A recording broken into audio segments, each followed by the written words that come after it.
Hola, en esta ocasión a todos los que nos siguen a través de este canal. Mi nombre es José Ángel Domínguez Ayala.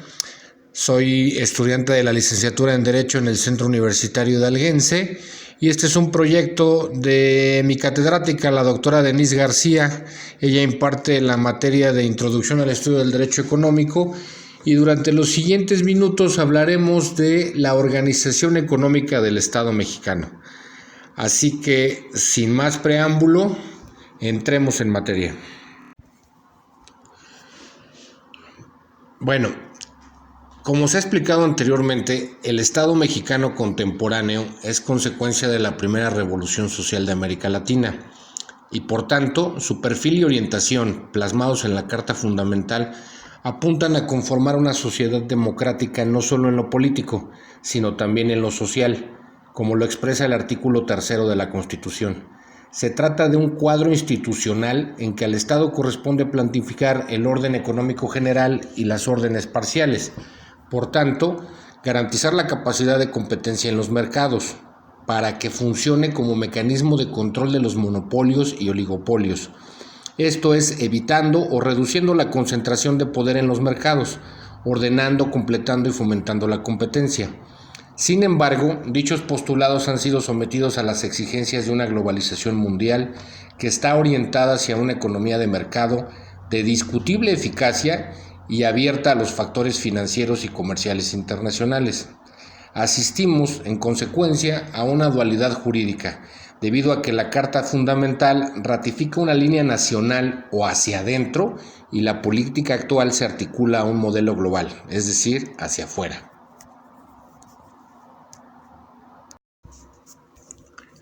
Ahora bien, por lo que respecta a la fundamentación constitucional del derecho económico en México, debemos de entenderlo como un derecho de síntesis y por su carácter instrumental encuentra su matriz conceptual en la Carta Fundamental. En el orden interno nacional, tres principios inspiran la normativa económica. El primero de ellos, la Rectoría Económica del Estado, la cual se encuentra plasmada en los artículos 25 a 27 constitucionales. El segundo principio, la economía mixta, plasmado en los artículos 5, 11, 16, 25 y 28 del texto fundamental, y la planeación democrática plasmada en el artículo 26 constitucional. Estos principios fueron explicitados en las reformas constitucionales de 1983 en materia económica, pese a que implícitamente estaban en la Carta original de Querétaro. En síntesis, el marco constitucional del derecho económico sería el siguiente. Inciso A. Establece normas constitucionales sobre el derecho de propiedad. Inciso B. Ratifica la Rectoría Económica del Estado. Inciso C. Establece una economía mixta. Y por último, inciso D. Diseña un sistema de planeación democrática. Estos principios organizan el funcionamiento formal de la economía mixta, que se materializa en los siguientes principios. El primero de ellos estatuye un derecho de propiedad de los particulares sobre todo tipo de bienes, incluyendo los de producción, pero condiciona y limita la propiedad privada en atención al interés público. 2. Establece un régimen de propiedad pública sobre determinado tipo de bienes, artículo 27 constitucional. 3. Instaura un control directo y hasta exclusivo y no concesionable del poder público sobre ciertas actividades o cometidos, específicamente en áreas estratégicas, como lo establece el artículo 27 y 28 constitucional. 4. Garantiza una serie de derechos individuales y sociales de libertad económica, pero condiciona y limita su ejercicio por el interés público. Artículos 5 y 11 constitucionales. Quinto punto. Define la Rectoría del Estado en el sistema económico para alcanzar un desarrollo integral. Artículo 25. Punto 6. Convoca a las tareas del desarrollo a los sectores público, social y privado, tipificando a nivel constitucional el esquema de economía mixta, artículo 25, párrafo 3. Punto 7. Faculta al Estado para planificar democráticamente el desarrollo económico y social, como lo establece el artículo 26 constitucional. Punto número 8. Postula una economía de mercado competitivo que rechaza los monopolios, prácticas monopólicas, concentraciones y acaparamientos de artículos de consumo necesario y otras prácticas desleales atentatorias a la libre concurrencia, como lo establece el artículo 28 constitucional. Punto número 9. Acepta con carácter excepcional los monopolios estatales en áreas estratégicas. Y finalmente, como punto número 10, atribuye al poder público, por medio de sus diversos órganos, una serie de facultades para intervenir en la economía con el objeto de impulsar el desarrollo de la sociedad, regulando el aprovechamiento de los elementos susceptibles de apropiación, para hacer una distribución equitativa de la riqueza pública y para cuidar de su conservación, como lo establece el artículo 27, párrafo 3. Para la instrumentación del modelo económico descrito, la Carta Fundamental distribuye las competencias entre los poderes ejecutivo y legislativo, señalando que el ejecutivo, a través de su titular, es el que tiene la mayor presencia en la orientación y ejecución de las normas de derecho económico establecidas a nivel constitucional. Las facultades y obligaciones del presidente se establecen en el artículo 89. Los artículos del 90 al 93 de la Constitución diseñan a la administración pública y establecen las obligaciones de los secretarios del despacho, que colaboran con el titular del Ejecutivo. La Ley Orgánica de la Administración Pública establece las siguientes secretarías de Estado. La Ley Orgánica de la Administración Pública Federal establecía las siguientes secretarías de Estado: Gobernación, Relaciones Exteriores, Hacienda y Crédito Público, Comercio y Fomento Industrial, Desarrollo Social, Salud, Comunicaciones y Transportes, Educación, del Medio Ambiente, Recursos Naturales y Pesca, Reforma Agraria, Agricultura, Ganadería y Desarrollo Rural, Energía, Contraloría de la Federación y Desarrollo Administrativo, Marina, Turismo y Defensa. Esto de acuerdo a la publicación del Diario Oficial de la Federación del 28 de diciembre de 1994. No obstante, ya hubo algunos cambios ahora que tenemos como titular del Ejecutivo al licenciado Andrés Manuel López Obrador. Se hizo una reestructuración en las diferentes secretarías de Estado y algunas de ellas ya cambiaron de nombre.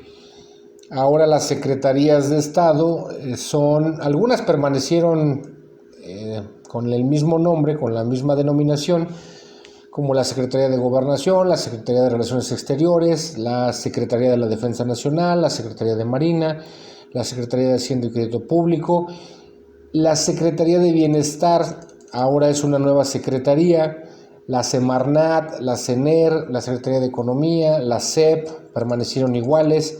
Agricultura cambió de denominación, Secretaría de Comunicaciones y Transportes permaneció igual, lo que era la Contraloría General de la Federación y Desarrollo Administrativo cambió por la Secretaría de la Función Pública, Secretaría de Salud permaneció igual, Secretaría de Trabajo y Previsión Social, Secretaría de Desarrollo Agrario, Territorial y Urbano, Secretaría de Turismo, Cultura.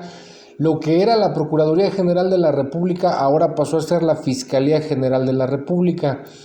Las que permanecieron igual y no hubo cambios fueron la Consejería Jurídica del Ejecutivo Federal y la Oficina de la Presidencia de la República. Sin embargo, el Poder Legislativo, hablando ya de otro de los poderes de la Unión, juega un papel básico en la aprobación de los cuerpos normativos que dan contenido a los preceptos constitucionales comentados. Por lo que respecta a las facultades del Congreso de la Unión en materia económica, el artículo 73 de la Carta Fundamental establece las facultades del Congreso de la Unión, entre las cuales destacan las de contenido económico. Estas facultades del Legislativo Federal pueden clasificarse en tres grupos. A, las que pertenecen al Congreso de la Unión y que ejercen ambas cámaras en forma separada y sucesiva, que son las consignadas en este artículo. B, las que son exclusivas y propias de la Cámara de Diputados, como lo refiere el artículo 74 constitucional, o la de los senadores, como lo refiere el artículo 76 constitucional. En este caso, las funciones las ejercen cada una en forma totalmente independiente de la otra. Y por último, como inciso C, las que siendo iguales para ambas cámaras ejercen cada una por separado sin intervención de la otra, como lo refiere el artículo 77 constitucional.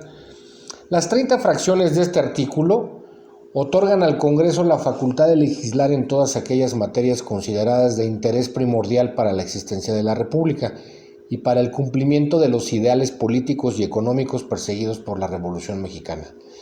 Las facultades expresas de que tratan las 29 primeras fracciones más las consignadas en las fracciones 29B hasta la 29H se pueden clasificar en los siguientes grupos. Primero, facultades en materia de división territorial.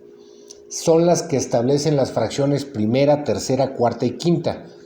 Admitir nuevos estados a la Unión, formar nuevos estados dentro de los límites de los ya existentes, arreglar conflictos de límites entre los estados cuando no tengan carácter de contienda judicial, pues de lo contrario corresponde resolver el conflicto a la Suprema Corte, y cambiar de residencia a los supremos poderes de la Federación, en cuyo caso surgiría por mandato constitucional el Estado del Valle de México en el lugar que hoy ocupa el Distrito Federal.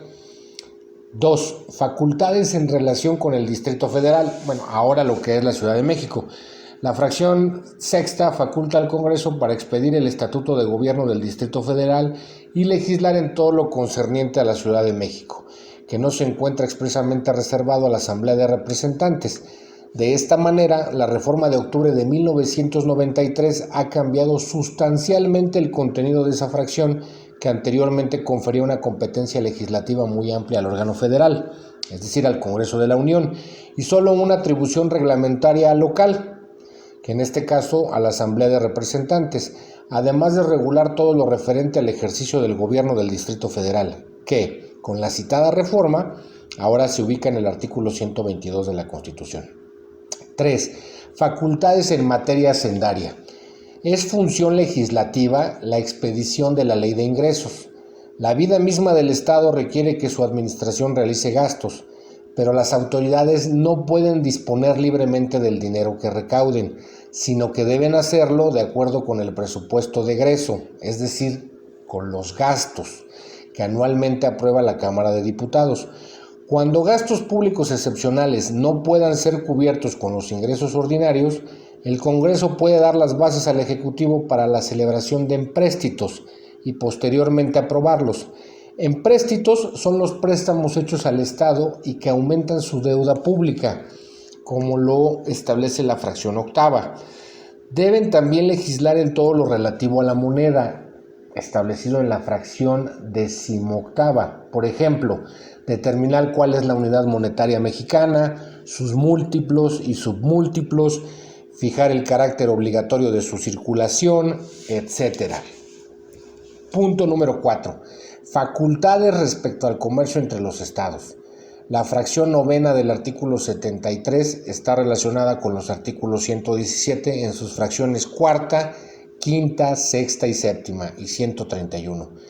Autoriza al Congreso para impedir que entre los estados que integran la Federación Mexicana se establezcan restricciones en cuanto al comercio, esto es, para evitar todo aquello que dificulte el libre tránsito de mercancías. Lo contrario, es decir, la aceptación de impuestos alcabalatorios entre los estados de la Unión, conduciría a restringir el tráfico comercial, por tanto, a propiciar una economía cerrada entre las entidades federativas en perjuicio de su propia existencia y de la vida nacional. Punto número 5. Facultades respecto a materias que por su importancia deben estar consignadas en las leyes federales. La Constitución en su artículo 73 en las fracciones décima, decimosexta, decimoséptima, decimonovena, vigésima, vigésima primera, vigésima segunda y vigésima quinta precisa las materias que, declaradas federales, corresponde reglamentar al Congreso de la Unión. Así, por ejemplo, la fracción décima faculta al Congreso a expedir leyes sobre hidrocarburos, minería, es decir, recursos no renovables, industria cinematográfica, comercio, juegos con apuestas y sorteos, instituciones de crédito y energía eléctrica y nuclear, Banco Único de Emisión, nos referimos al Banco de México,